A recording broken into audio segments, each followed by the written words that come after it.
കഴിഞ്ഞോ? അതോ ഇനിയും വല്ല ആഗ്രഹം ബാക്കിയുണ്ടോ? ചേച്ചിയും കുടുംബവും പോയി, ഇനി ഇവിടെ ഉണ്ട് പലരും.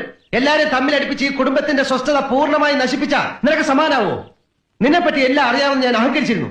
കോമൺ സെൻസ് ഇല്ലാത്ത ചന്ത പെണ്ണുങ്ങളെ പോലെ നീ ഇത്രമാത്രം അതപ്പതിക്കുമെന്ന് ഞാൻ ഒരിക്കലും വിചാരിച്ചില്ല. ഞാൻ അങ്ങനെ അതപ്പതിച്ചിട്ടുണ്ടെങ്കിൽ അത് സേതുവേട്ടന്റെ കൂടെ വന്നതിന് ശേഷം. ഇപ്പൊ പറഞ്ഞല്ലോ ഞാനാണ് അവരെ തമ്മിലടിപ്പിച്ചതെന്ന്. അതൊക്കെ നേരത്തെ കുടുംബക്കാരുടെ രക്തത്തിലുള്ളതാ.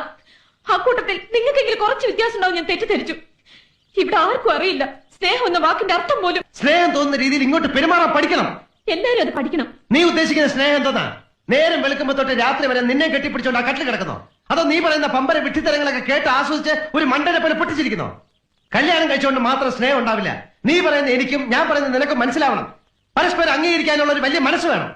സ്നേഹിക്കാൻ ഇങ്ങനെയൊക്കെ കുറെ നിബന്ധനകൾ ഉണ്ടെന്ന് പണ്ടൊരിക്കൽ എന്നോട് പറഞ്ഞിരുന്നില്ലല്ലോ. പറഞ്ഞാലും മനസ്സിലാക്കാനുള്ള ബുദ്ധിയുണ്ടോ നിനക്ക്? നിങ്ങൾക്കിപ്പോ എന്നോട് വെറുപ്പാണ്. എന്നോ ഒരിക്കൽ നിങ്ങൾ എന്നെ സ്നേഹിച്ചിരുന്നു. ഒരിക്കലും അങ്ങനെ എന്തൊക്കെ പറഞ്ഞു എന്ന് വെച്ച് ജീവിതകാലം മുഴുവൻ അതിനെ ഒരു കുരിശാക്കി എന്റെ തലയിൽ കെട്ടിവെക്കാൻ ശ്രമിക്കാൻ നീ ഇനി എന്നെ കിട്ടില്ല. മനസ്സിലായോ? എല്ലാം എന്റെ കുറ്റമാ. നിങ്ങളുടെ കൂടെയുള്ള ജീവിതം സ്വർഗമായിരിക്കും വെറുതെ ഞാൻ മോഹിച്ചു. ദുഷ്ടനാണ് നിങ്ങൾ.